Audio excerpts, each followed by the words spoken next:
In 2016, one man stole $1 billion from a government bank. No gun, no mask. Nobody even noticed for 3 days.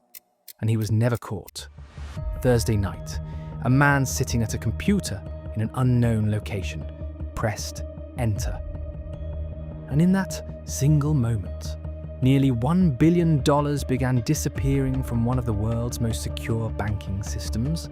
No alarms went off, no guards were alerted, no cameras caught a face, because this wasn't a bank robbery. This was something far more terrifying. This was a cyber heist so perfectly planned, so brilliantly executed, that it took 3 days before anyone even realized the money was gone. And the people who did it, they were never caught. They're still out there. Right now, our story begins not with a hacker, not with a computer, but with a broken printer.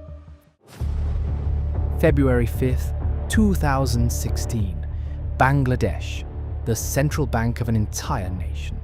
A duty manager named Zubair bin Huda walks into the office that morning and notices something odd. The printer on the 10th floor isn't working. Now, this printer wasn't just any office printer. This machine was connected directly to the bank's core systems. Its job was to print a physical record of every single transaction passing through Bangladesh Bank. Millions of dollars, every single day. But that morning, silence. The printer was dead. Zubair shrugged. Printers break all the time, right? He said, "We assumed it was a common problem just like any other day." That assumption would cost Bangladesh $81 million, because that broken printer wasn't a technical glitch. It was the first sign that something monstrous had already happened. To understand what happened, we need to go back. Not days, not weeks. Over a year before that broken printer.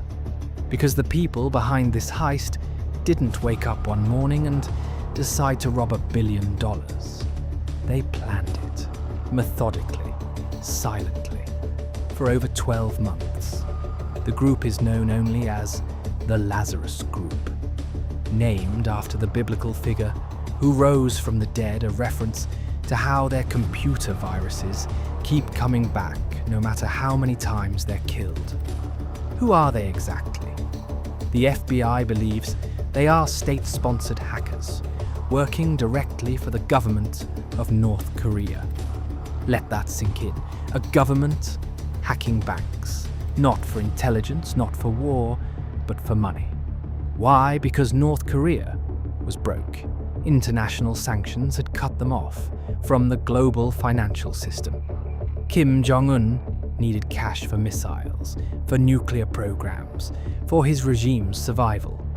So he turned to his most dangerous weapon, not bombs, hackers. And in late 2014, the Lazarus Group began watching Bangladesh Bank. They studied its systems, its routines, its weaknesses. And then in January 2015, they made their first move, a fake name. Russell Alam, a man who didn't exist. They created a fake job application, a fake CV, a fake cover letter, and they emailed it to employees at Bangladesh Bank. One employee clicked the link, just one click, and that single click gave Lazarus Group a secret door into the entire Bangladesh Bank computer network.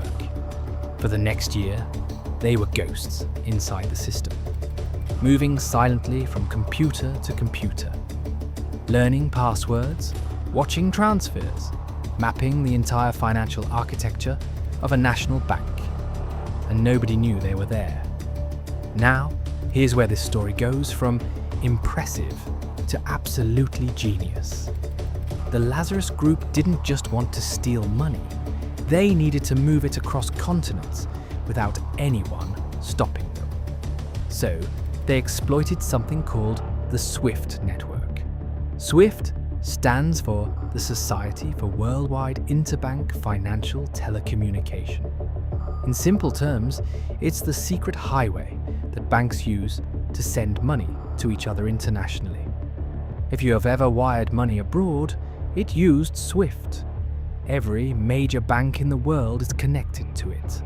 And Bangladesh Bank used SWIFT to manage its reserves stored at the Federal Reserve Bank of New York. That's right, Bangladesh kept its national fortune in New York, billions of dollars, sitting in an account, accessible via SWIFT. The Lazarus Group now had Bangladesh Bank's SWIFT credentials. They could send transfer requests that looked completely legitimate. But they still had one massive problem. How do you transfer $1 billion without triggering every alarm in the system? Simple. You don't transfer it all at once. You break it into 35 smaller transfers, spread across different banks, different countries, different accounts, each one large enough to matter, small enough to slip through, and then you pick your moment. They chose Thursday night, February 4th, 2016, 8:36 p.m. Bangladesh time. Why Thursday night? Because in Bangladesh, the weekend starts on Friday. The bank would be closed. By the time anyone in Bangladesh noticed, it would be Saturday in New York, and the New York Fed would be closed for the weekend. They had calculated a 5-day window of silence using nothing but time zones and public holidays, including Chinese New Year. This wasn't a robbery. This was a masterpiece. 8:36 p.m. Thursday, February 4th, 2016. Somewhere in an unknown location, a hacker opens a terminal, logs into Bangladesh Bank's SWIFT system using stolen credentials, and begins sending transfer requests, one after another, after another, after another. 35 requests, nearly $1 billion, all destined for accounts in the Philippines and Sri Lanka, accounts that the Lazarus Group had secretly set up 9 months earlier using fake identities and fake driving licenses. 4 people had walked into RCBC Bank in Manila, each deposited just $500. Those accounts sat untouched for 9 months, waiting, like traps. And then at 3:59 a.m. the hacker logged out of the SWIFT system and triggered one final command. The malware they had planted inside Bangladesh Bank began deleting itself, wiping every trace, every log, every footprint. By the time the sun rose over Dhaka, the hackers were already gone, and the money was moving. Now, here's where the story takes a turn that sounds like it came straight from a movie. The New York Federal Reserve began processing the transfer requests on Friday morning. 30 of the 35 requests were immediately flagged as suspicious and blocked, but 5 got through. $101 million gone. $81 million went to the Philippines. $20 million went to Sri Lanka. The $20 million headed to Sri Lanka was going to a charity called the Shalika Foundation. Foundation, spelled Fundation. The New York Fed system flagged it.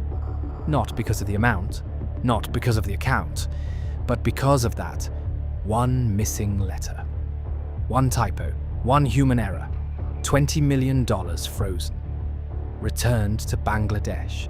And what about the remaining 30 transfers, the $850 million that was blocked? The RCBC Bank branch in the Philippines was located on a street called Jupiter Street, and the New York Fed's sanctions list included a ship, an Iranian vessel, also named Jupiter.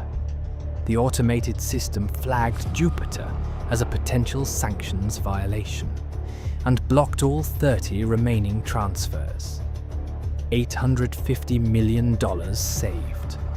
Because of a street name, the greatest heist in history, stopped by a typo and a street name. But $81 million was already gone, and the Lazarus Group had planned for this too. The money hit those 4 RCBC accounts in Manila, and within hours it began moving again. Converted to Philippine pesos, transferred between accounts, broken into smaller amounts, and then sent to casinos. In 2016, Philippine casinos had almost no money laundering regulations. Cash could walk in and walk out with almost no questions asked.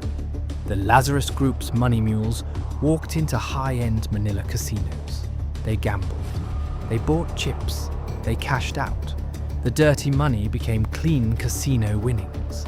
Then they quietly left the country, flew to China, and disappeared. By the time Bangladesh Bank tried to reach RCBC Bank in Manila for answers, it was a Monday, the first day of Lunar New Year, a national holiday across Asia. Nobody picked up the phone. Of the $81 million stolen, only $15 million has ever been recovered. The remaining $66 million is still missing to this day. So who exactly is the Lazarus Group? The FBI and multiple cybersecurity firms traced the malware used in the Bangladesh heist.